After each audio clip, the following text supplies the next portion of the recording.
Jack, with a disarming smile, introduces himself as a starving artist who snuck up for a glimpse of the real party. His audacity and charm disarm Rose.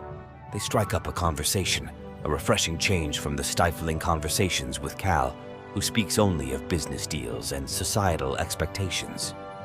Jack speaks of his travels, his yearning to capture the world's beauty on canvas.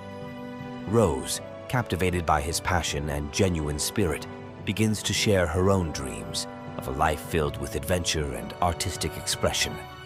Dreams she had long suppressed to fulfill her societal obligations. Enchanted by their burgeoning connection, Rose suggests Jack sketch her. They retreat to a secluded corner of the deck, the vastness of the ocean stretching before them. As Jack sketches, he delves deeper, capturing not just Rose's beauty, but the yearning in her eyes, the spark of rebellion waiting to ignite. Their stolen moment is interrupted by Cal, his face contorted in a jealous rage. He sneers at Jack, his wealth and position creating an invisible wall between them. He reminds Rose of her place, a subtle threat hanging in the air. Rose, emboldened by Jack's presence, stands her ground, a flicker of defiance replacing her usual submissiveness. However, Cal's harsh words cast a shadow over their newly found connection. Jack retreats back to the third-class deck, his heart pounding with a mixture of exhilaration and frustration. He pours his emotions into his sketch, capturing Rose's essence not just with lines, but with the raw passion of their encounter.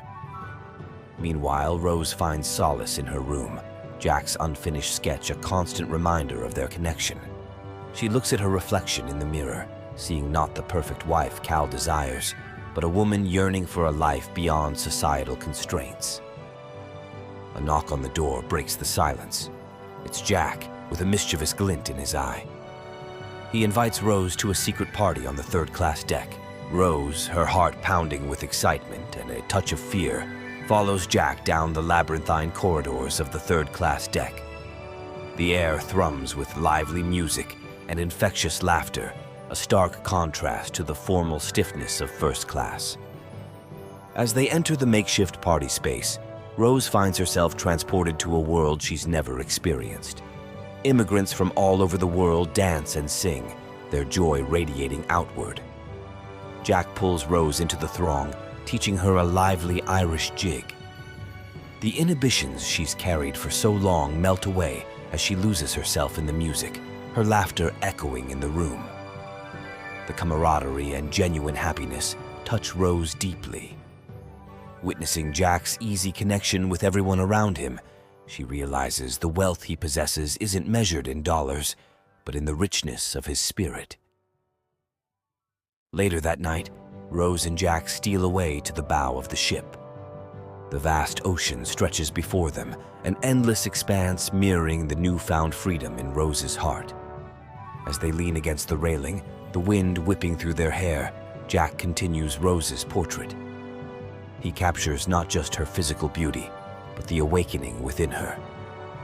Their conversation delves deeper, a shared vulnerability creating an invisible bond.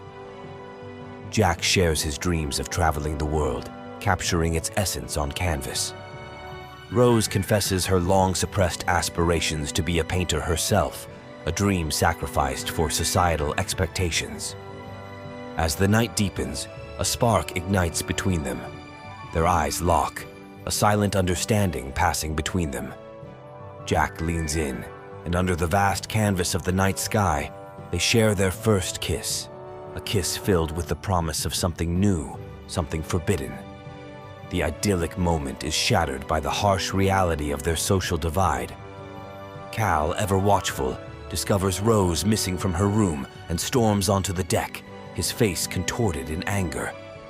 He throws accusations at Jack, his words laced with venom, reminding Rose of her place and the consequences of defying him. Rose, emboldened by her newfound confidence, stands her ground, defending Jack and their connection. Cal, out of control, reveals he purchased the necklace she wears, the heart of the ocean, a symbol of ownership rather than love. Heartbroken and humiliated by Cal's possessiveness, Rose flees the deck, tears streaming down her face. Jack follows, his anger simmering but eclipsed by his concern for her. Rose finds solace in her room, her dreams of a life beyond societal constraints shattered by Cal's cruelty. Jack enters, finding her in tears. He comforts her, his gentle presence a balm to her wounded spirit. They talk through the night, their bond strengthening through shared vulnerability. Jack shows her his completed sketch, the portrait capturing not just her beauty, but the awakened spirit within her. It's a testament to the woman she could be, the woman she yearns to be. Rose, inspired by Jack's unwavering faith in her, makes a decision. She will not let Cal control her life. Together, they plan to escape the confines of the ship and their predetermined destinies. News of an iceberg striking the ship disrupts their plans. Panic erupts as passengers learn of the damage, a sharp contrast to the previous carefree atmosphere. The weight of reality descends upon them. As the crew prepares the lifeboats, chaos reigns on deck. Women and children are prioritized, leaving men like Jack scrambling for a place on a departing boat.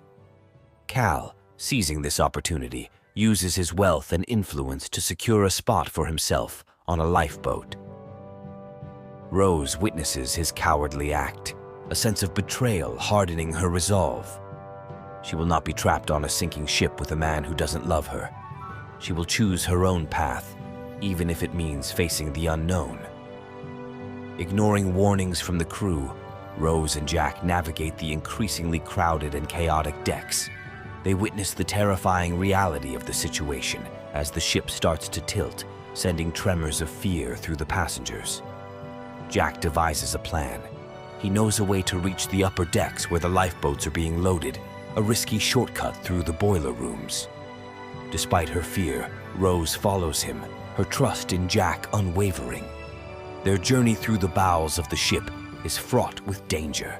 The deafening roar of the engines, the stifling heat emanating from the boilers, and the panicked passengers escaping the flooding lower decks create a scene of utter chaos. They finally reach the first-class deck. Only to reaching the first-class deck, Rose and Jack find a scene of utter pandemonium. Lifeboats are being filled to capacity, with women and children prioritized. The desperate scramble for a place intensifies as the ship's tilt becomes more pronounced. Cal, ever the opportunist, spots Rose and attempts to pull her towards a departing lifeboat. He claims to have secured a spot for them both, a blatant lie fueled by his desire to maintain control over Rose. Rose, her eyes blazing with defiance, rejects his offer. She's no longer the naive girl trapped in a gilded cage. She chooses freedom over a life of luxury built on a foundation of manipulation. Cal, enraged by her defiance, reveals his true nature. He throws the Heart of the Ocean necklace overboard, claiming it's worthless without her. This act of cruelty further strengthens Rose's resolve to break free. With lifeboats dwindling and time running out, Jack spots a partially filled lifeboat. He helps Rose climb aboard, urging her to hold on to the railing for dear life. As the lifeboat lowers, Rose's heart wrenches. Leaving Jack behind on the sinking ship is an unbearable choice, but she knows there's no place for him in the lifeboat filled with women and children. She promises to wait for him at the rendezvous point they agreed upon earlier. Torn between love and responsibility, Jack remains on deck. He watches the lifeboat disappear into the darkness, a sense of despair gripping his heart. Yet, he finds solace in the promise he made to Rose. They'll meet again. As the ship's tilt increases, chaos engulfs the deck. Jack witnesses the sheer scale of the disaster, the desperate scramble for survival. He sees an elderly woman separated from her grandchild in the chaos. Without hesitation, Jack helps reunite the woman with her grandchild, ensuring they board a departing lifeboat. This act of selfless heroism further underlines the depth of his character. However, as the lifeboats dwindle, Jack finds himself stranded on the doomed ship. He watches from the deck as the Grand Titanic, once a symbol of invincibility, plunges into the icy depths, taking countless lives with it.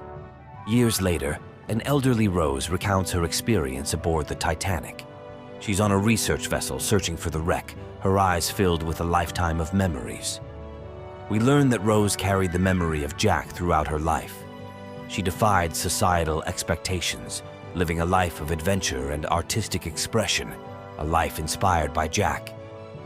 As the heart of the ocean is recovered from the wreckage, a closer look reveals an inscription: Jack plus Rose, forever. The weight of this inscription reveals that Jack kept his promise. His love, etched onto the necklace, found its way back to Rose, a testament to their enduring love story. The film ends with a dreamlike sequence where Rose, on the deck of the recovered Titanic, whole and magnificent, reunites with Jack. They embrace on the grand staircase, their love transcending the icy depths of the ocean and the boundaries of time itself. This final scene signifies that their love story lives on, a beacon of hope amidst the tragedy. It leaves the audience with a bittersweet feeling, a reminder that even in the face of loss, love endures. Subscribe to this channel and Zombie TV for more stories, like share and leave a comment. I have learned a lot from your comments. I can't leave without telling you that this is Rwandan Tale by Mfalm Storyteller. Thanks for watching. God bless you abundantly.